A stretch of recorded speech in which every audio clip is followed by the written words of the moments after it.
നാദേന്ദ്രിയം. രചന ദക്ഷ. അവതരണം Shahul Malayil. Editing Faisal C Oonjeri. നീ എനിക്ക് കൃഷി ഓഫീസർ ഒന്ന് പോണം.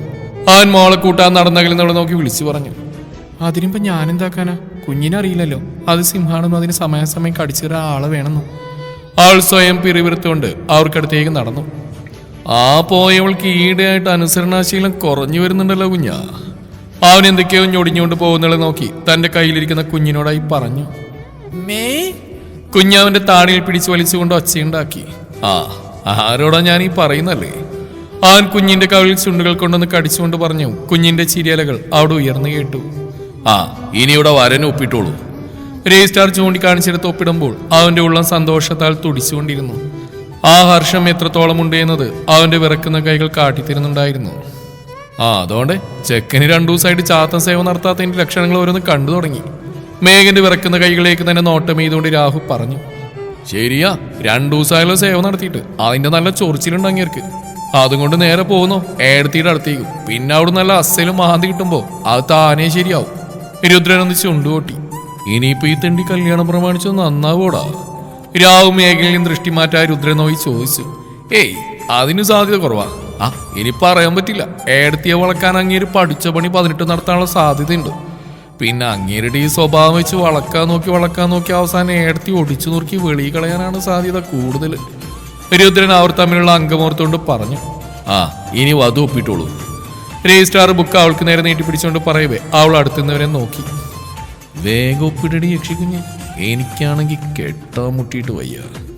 അവൻ അവൾക്ക് മാത്രം കേൾക്കാനുള്ള സ്വരത്തിൽ പറഞ്ഞുകൊണ്ട് കയ്യിലെ പേന അവൾക്ക് നേരെ നീട്ടിയതും അവൾ അവനെ ഒന്ന് കണ്ണുരുട്ടി നോക്കിക്കൊണ്ട് അവന്റെ കയ്യിൽ നിന്ന് പേന തട്ടിപ്പറിക്കും പോലെ വാങ്ങി. ശേഷം മനസ്സിൽ ഒരു നിമിഷം തന്റെ പ്രിയപ്പെട്ടവരോടെല്ലാം മൗനാനുവാദം വാങ്ങിക്കൊണ്ട് അവൾ ആ രജിസ്റ്ററിൽ ഒപ്പുവെച്ചു. അങ്ങനെ നിന്റെ ഏട്ടനുള്ള മുദ്രപത്രവും റെഡിയായി. ഇനി എനിക്കെന്നാണാവോ എന്തോ. രാഹു അടുത്തിന്ന് രുദ്രന്റെ തോളിൽ കൈയിട്ടുകൊണ്ട് പറഞ്ഞു.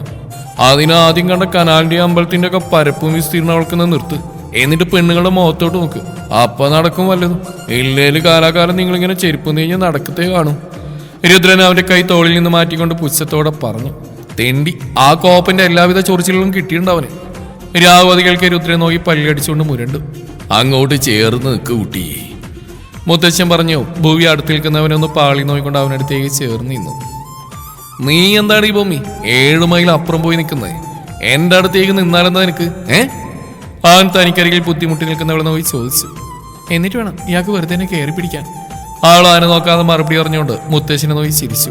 നീ ഇങ്ങനെ പറഞ്ഞു എന്നെ ഒരു പെണ്ണ് പിടിയാനാക്കുന്നുണ്ട് കേട്ടോ. പിന്നെ ഞാൻ പിടിക്കുന്ന എന്റെ പെണ്ണിനെ ആയതുകൊണ്ടും ആ പിടുത്തല്ല അവൾക്ക് മാത്രം അർഹതപ്പെട്ടതായതുകൊണ്ടും ഞാൻ കൂടുതലൊന്നും പറയുന്നില്ല. ഇയാളുടെ കൈക്കിപ്പോ കുറച്ചാളായിട്ട് നീട്ടം വെച്ച് തുടങ്ങിയിട്ടുണ്ട്. ഇങ്ങനെ പോവാണെങ്കിലേ ആ തുമ്പിക്കൈ ഞാൻ വെട്ടിയറിഞ്ഞ് വാഴത്തടത്തിലെറി. പറഞ്ഞില്ലാന്ന് വേണ്ട. ആളൊന്ന് ചുണ്ടുകൊട്ടിക്കൊണ്ട് പറഞ്ഞു. നീട്ടം നോക്കുകയാണെങ്കിൽ എന്റെ കൈക്ക് മാത്രമല്ല നിന്റെ നാവിന് നല്ല നീട്ടാണടി യക്ഷി. എന്നിട്ട് ഞാനത് വെട്ടിയറിയാതെ കൊണ്ടുനടക്കുന്നില്ലേ? അത്രത്തോളൊന്നും വരില്ല എന്റെ കൈ. അവനവളെ തിരികെ പുച്ഛിച്ചുകൊണ്ട് പറഞ്ഞു. അവൾ അവനെ ഒന്ന് കടുപ്പിച്ച് നോക്കി. നോക്കല്ലേ, നീ യക്ഷി കണ്ണുരുട്ടി നോക്കിയാൽ ഞാൻ പേടിക്കുന്ന വല്ല ധാരണയും മോൾക്കുണ്ടെങ്കിൽ അതങ്ങ് മാറ്റി വെച്ചേക്ക്. നീ നിനക്കറ മാതിരി ആള് കിടയാതമ്മ. നിനക്ക് ഓർപ്പിച്ച് നോക്കുന്ന ആളുടെ കവിളിലൊന്ന് കിള്ളിക്കൊണ്ട് പറയവേ പട്ടി. ആൾ പറഞ്ഞുകൊണ്ട് ആ കൈ തട്ടി മാറ്റി. പട്ടീന്നോ? ആരാടി യക്ഷി നിന്റെ പട്ടി? അവൻ ഷർട്ടിന്റെ കൈ മുകളിലേക്ക് തെരുത്ത് വെച്ചുകൊണ്ട് അവളോട് ദേഷ്യത്തിൽ ചോദിച്ചു. നിങ്ങൾ തന്നെ വെറും പട്ടിയല്ല, നല്ല കടിയും പട്ടി.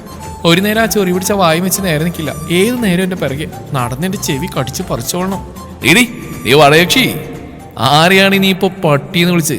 നിന്റെ നായരാടി പട്ടി. അതിനെ ഞാനും പറഞ്ഞു. ആൾ കൈ വിരലുകളുടെ ഭംഗി നോക്കിക്കൊണ്ട് പിറുവിറുത്തു. എന്താണ് നീ ഇപ്പൊ പറഞ്ഞ്? അവൻ ആൾക്കുമ്പിലേക്ക് കയറുന്നോണ്ട് പള്ളിയടിച്ചോണ്ട് ചോദിച്ചു. ആൾ അതിനൊന്ന് പുച്ഛിച്ച് വിട്ടു. എടി നിന്നോടാ ഞാൻ ചോദിച്ചത്. അവൻ അഴിച്ചിട്ടിരുന്ന മുണ്ടൊന്നുകൂടി മടക്കി കൊടുത്തുകൊണ്ട് ആളെ നോക്കി മീശ വിരിച്ചുകൊണ്ട് ചോദിച്ചു. പറയാൻ എനിക്ക് സൗകര്യമില്ല. ആൾ അവനെ നോക്കി പറഞ്ഞുകൊണ്ട് അവനടുത്ത് അല്പം മാറി നിന്നു. അടിപൊട്ടി തുടങ്ങി. ഇപ്പൊ പിടിച്ചു മാറ്റിയാൽ ആ ബോഡി കേടുപാടില്ലാതെ വീട്ടിലെത്തിക്കാം. രുദ്രം പറഞ്ഞുകൊണ്ട് മേഘനടുത്തേക്ക് നീങ്ങി. അതെന്താണ് യക്ഷി നിനക്ക് പറഞ്ഞാല്? ചോദിച്ചുകൊണ്ട് മേഘന അവൾക്കടുത്തേക്ക് നീങ്ങിയതും. ഏട്ടാ അരുത് വിളിച്ചു പറഞ്ഞുകൊണ്ട് രുദ്ര അവന് മുന്നിലേക്ക് കയറിയുന്നു. മാറി നിക്കടാ കോപ്പെ, ഇന്നത്തോടെ അവളുടെ അഹങ്കാരം ഞാൻ നിർത്തി കൊടുക്കുന്നുണ്ട്. അവൻ പല്ലടിച്ച് പറഞ്ഞുകൊണ്ട് അവൾക്കടുത്തേക്ക് നടന്നെടുക്കാനാഞ്ഞതും രുദ്രൻ അവനെ പിടിച്ചു വെച്ചു. ഏട്ടാ രജിസ്റ്ററിൽ ഒപ്പിച്ചിട്ടേ ഉള്ളൂ. നിങ്ങളുടെ ഈ ചൊറി പിടിച്ച നാവെടുത്ത് വളച്ചാലേ ഏടത്തി നിങ്ങളിപ്പോ ഇവിടെ വെച്ച് ഡ്രൈ വാഷ് ചെയ്തു പോകും. അന്നേരം കുത്തിയിരുന്ന് മോങ്ങിയിട്ട് കാര്യമില്ല, പറഞ്ഞേക്കാം. ഏയ് അവൾ അങ്ങനെ പോവോ? അത് കേൾക്കാൻ മേഘനൊന്ന് അടങ്ങിക്കൊണ്ട് തന്നെ തുറിച്ചു നോക്കി നിൽക്കുന്നവൾ നോക്കി രുദ്രനോട് ചോദിച്ചു. ഉറപ്പായിട്ടും. അവൻ അപ്പോൾ തന്നെ അവനുള്ള മറുപടി നൽകി. എന്താടാ പിള്ളേരെ, എന്താ ഇവിടെ ഒരു ഒച്ചയും ബഹളമൊക്കെ കേട്ടത്? രജിസ്റ്റർ ഓഫീസിൽ നിന്ന് ഇറങ്ങി വന്ന് ചന്ദ്രാസൻ അവർ നോക്കി ചോദിച്ചു. ഞാൻ അപ്പോഴേ പറഞ്ഞല്ലേ മുത്തശ്ശ, എനിക്ക് ഈ ചൊറിയും ചേനയെ കെട്ടണ്ടെന്ന്. അതുവരെ മിണ്ടാതെന്ന ഭൂവി അവനോട് തോന്നിയ ദേഷ്യത്തിൽ അടുത്തുനിന്ന ചന്ദ്രാസനെ നോക്കി പറഞ്ഞു.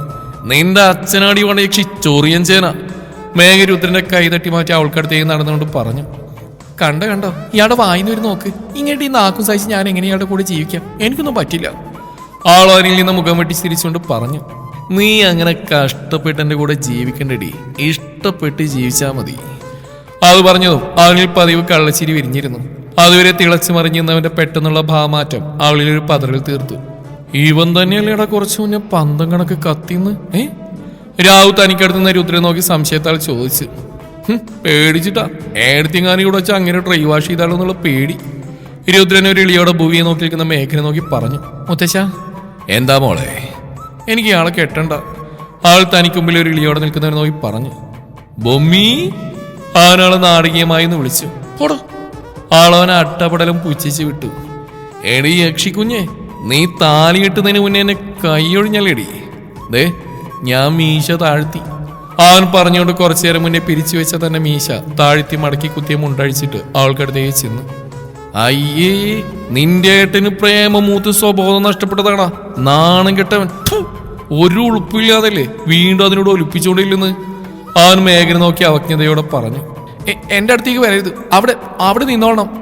തനിക്ക് നേരെ ഒട്ടാൻ വരുന്നവനെ കാണേ അവളവനോട് പറഞ്ഞു. ബൊമ്മി. അവൻ നിഷ്കളങ്കത വാരി വിതറിക്കൊണ്ട് അവളെ നോക്കി വിളിച്ചു. അയ്യടാ, എന്താ മുഖത്തൊരു നിഷ്കളങ്കത? കുറച്ചു മുന്നേ വരെ എന്തായാലും തന്റെ പെർഫോമൻസ്. അപ്പൊ കണ്ടില്ലല്ലോ ഈ ഭാവം. ഞാൻ രാവിലെ ഇറങ്ങുന്നതിന് മുമ്പ് എന്തായാലും നിങ്ങളുടെ പ്രകടനം. പാലം കിടക്കുന്നവരെ നാരായണ, അത് കടന്നു കഴിഞ്ഞാൽ പിന്നെ കൂരായണ അല്ലേടോ. അവൾ അവന് നോക്കി പല്ലി അടിച്ചുകൊണ്ട് പറഞ്ഞു. അവനല്ല എന്നവൾ തലയാട്ടിക്കൊണ്ട് അവൾക്കടുത്തേക്ക് നീങ്ങി. അവിടെ നിന്നോളണം അവൾ പറഞ്ഞുകൊണ്ട് ഒരടി പുറകിലേക്ക് വെച്ചു. പാവൊരു പല്ലൂഴിയാറായ തമ്പുരാനല്ലേ, വെറുതെ ഞാൻ കാരണം കന്യകനായി നിന്ന് തട്ടിപ്പോണ്ടെന്ന് കരുതി ഒരു ജീവിതം കൊടുക്കാന്ന് വെച്ചപ്പോ താൻ എന്റെ തലയിൽ കയറിയെന്ന് മുടി നിന്നോ? നിന്റെ തന്തയാടി പുല്ലേ പല്ലൊഴിഞ്ഞ തമ്പുരാൻ. അവൻ തനിക്ക് മുമ്പിൽ നിൽക്കുന്നവളെ നോക്കി വിളക്കിനെ ചിരിച്ചുകൊണ്ട് ഉള്ളിൽ ഞൊടിഞ്ഞു. എന്റെ മോളെ നീയൊന്ന് ക്ഷമി, അവനിങ്ങനെ ഒരു ചൊറിയനായി പോയി. ഇനി അവന്റെ വായി നിമ്മാരി വല്ലതും വന്നാൽ മോളൊന്നും നോക്കണ്ട, അവന്റെ കവാലക്കുറ്റി നോക്കിയൊന്ന് പിടച്ചോ. ഈ മുത്തശ്ശനല്ലേ പറയുന്നത്. അയാൾ അവളെ അനുനയിപ്പിക്കാനെന്നോണം പറഞ്ഞു. അത് കേൾക്കെ മേഘൻ ചന്ദ്രഹാസനെ നോക്കിയൊന്ന് കണ്ണുരുട്ടി. ഇനി ഇങ്ങനെ വായോർന്ന് ഞാൻ സത്യമായിട്ട് ഇയാളെ കളഞ്ഞിട്ട് പോകും, പറഞ്ഞേക്കാം. എനിക്ക് വയ്യ ഇങ്ങോട്ട് ചൊറിച്ചിലും സഹിച്ച് ജീവിക്കാൻ. ആളവനെ ഒന്ന് തറപ്പിച്ച് നോക്കി പറഞ്ഞുകൊണ്ട് വന്ന കാർ ലക്ഷ്യം വെച്ച് നടന്നു. എന്താടാ ഉണ്ണി ഇത്? രജിസ്റ്ററിൽ ഒപ്പിട്ടിട്ട് 1 മണിക്കൂറായില്ല. അതിനു മുന്നേ നീയൊക്കെ 2 തട്ടാവുന്ന ലക്ഷണാണല്ലോടാ. ചന്ദ്രഹാസൻ തനിക്കരികിൽ അവൾ പോകുന്ന നോക്കി ചിരിയോടെ നിൽക്കുന്നവനോടായി പറഞ്ഞു. മുത്തശ്ശ. അവൾ പോകുന്ന നോക്കി ചിരിയോടെ നിന്നവനെ കുറുമ്പ് നിറഞ്ഞ സ്വരത്തിൽ അയാൾ വിളിച്ചു. എന്താടാ കൊച്ചുമോനെ? മുത്തശ്ശനെ എന്റെ വണ്ടി കയറിക്കോ, ഞാൻ എന്റെ ഭാര്യയുടെ കൂടെയാ. അവന് താളത്തിൽ പറഞ്ഞുകൊണ്ട് അവൾ നടന്ന കാർ ലക്ഷ്യം വെച്ച് നടന്നു. ഉണ്ണി വേണ്ടടാ മോനെ, അവള് നിന്നെ ചവിട്ടി പുറത്തേക്കിടും. അയാൾ മീശയും പിരിച്ച് പോകുന്നതിന് നോക്കി വിളിച്ചു പറഞ്ഞു. അവനത് കേൾക്കാതെ ഒരു കള്ളച്ചിരിയോടെ കാർ ഡോർ തുറന്ന് അകത്തേക്ക് കയറിയിരുന്നു. ഇയാളോ? മുത്തശ്ശൻ എവിടെയോ?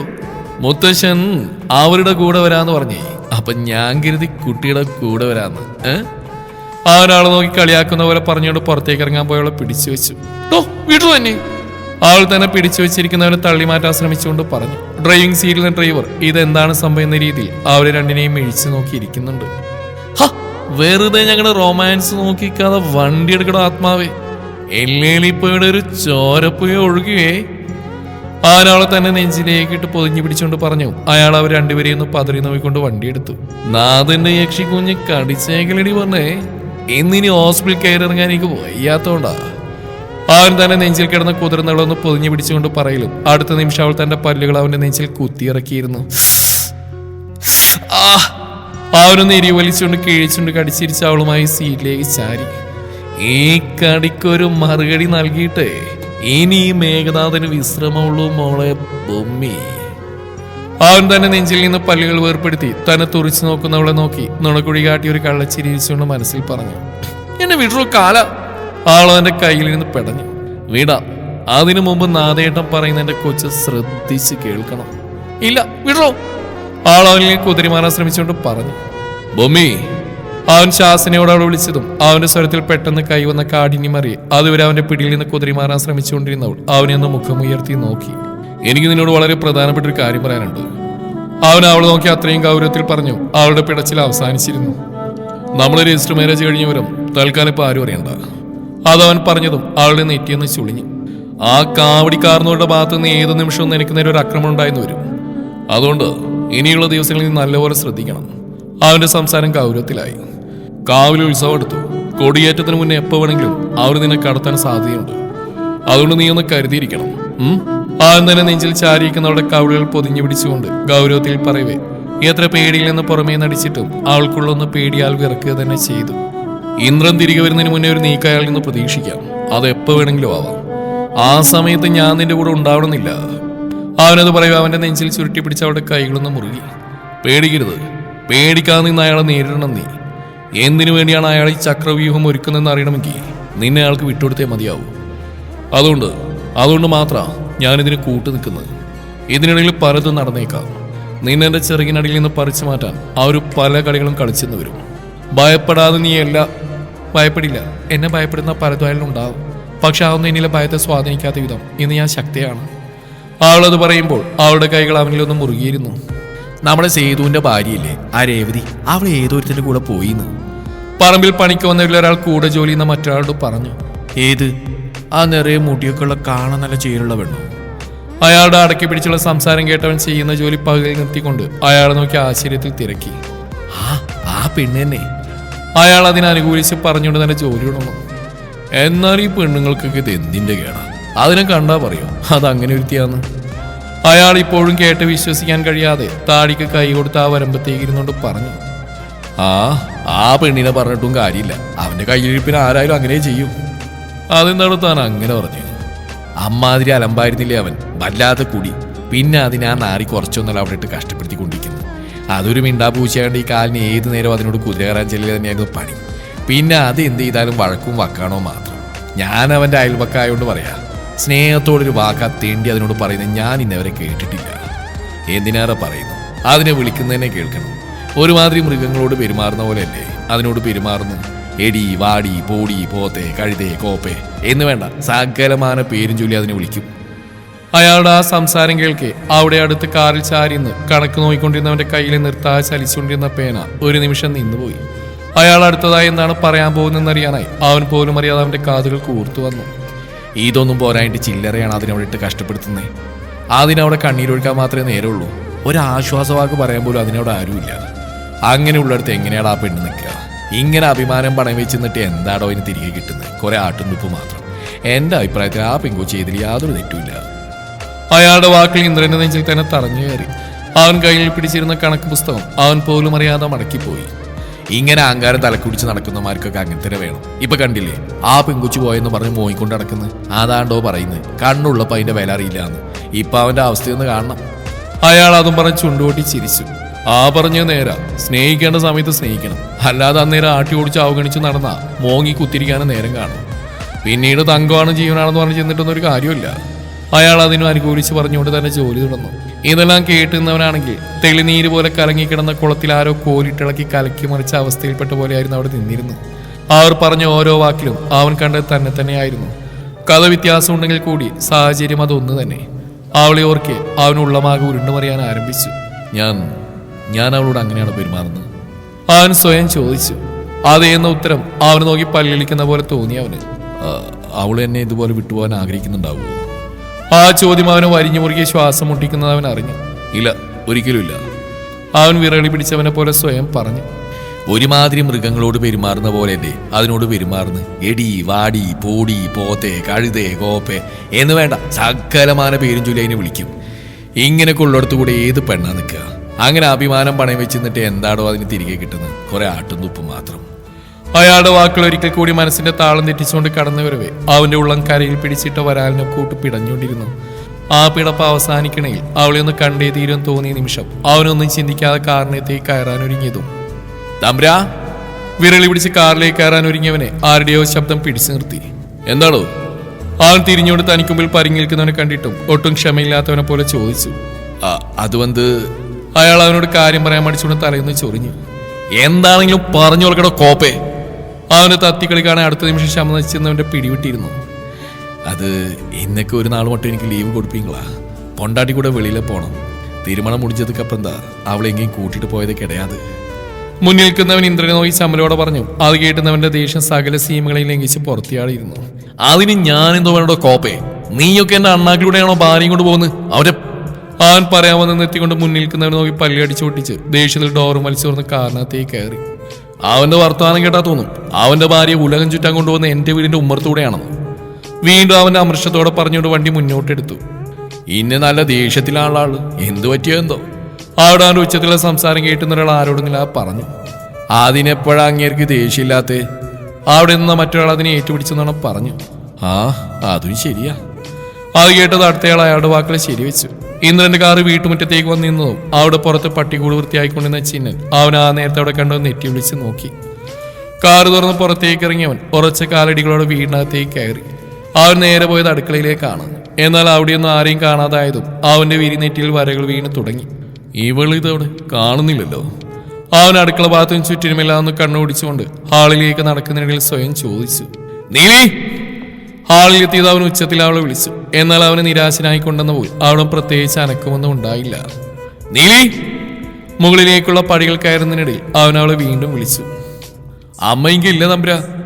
പുറകിൽ നിന്നുള്ള ചിന്നന്റെ ശബ്ദം കേട്ടത് അവന്റെ മുഖം സംശയത്താൽ ചുരുങ്ങി. ഇല്ലെന്നോ? പിന്നെ അവളോട് പോയി? അവൻ സംശയത്തോടെ ചോദിച്ചുകൊണ്ട് താഴേക്കുള്ള പടികൾ ഓരോന്നായി ഇറങ്ങി. അവങ്ക മൈലമ്മ കൂടെ കുലസ്വാമി കോവിലിൽ പോയിട്ടാങ്കേ. ചിന്നൻ ഇന്ദ്രൻ നോക്കി പറയവേ അവന്റെ സംശയത്താൽ ചുരുങ്ങിയ മുഖം നിമിഷ നേരം കൊണ്ട് വലിഞ്ഞു മുറുകി. അവളെ തനിച്ചു വിട്ടിട്ട് നീ ഇവിടെ എന്തോ ചെയ്യടാ പുല്ലേ? അവൻ മുന്നിൽ നിൽക്കുന്നവനെ നോക്കി ചീറിക്കൊണ്ട് ധൃതിയിൽ പുറത്തേക്ക് ഇറങ്ങി. അതിനവങ്ക തനിച്ചെല്ലാം ബ്രാ, മൈലമ്മ ഉണ്ടല്ലോ കൂടെ. അവൻ കൂസില്ലാതെ പറയവേ ഇന്ദ്രന്റെ കൈ അവന്റെ കോളിൽ മുറുകിയിരുന്നു. നീ ഇവിടെ എന്റെ കീഴിൽ ജോലി ചെയ്യുന്നവരാ. ആ ബോധം ഇപ്പൊ കുറച്ചു നാളായിട്ട് നിനക്ക് തീരില്ലാതെ വരുന്നുണ്ട്. അത് നിന്റെ നാശത്തിലേക്ക് കലാശിക്കൂ. എന്റെ കീഴിൽ ജോലി ചെയ്യുന്നവനെ എന്നെ അനുസരിക്കുന്നവനായിരിക്കണം എന്ന് എനിക്ക് നിർബന്ധമുണ്ട്.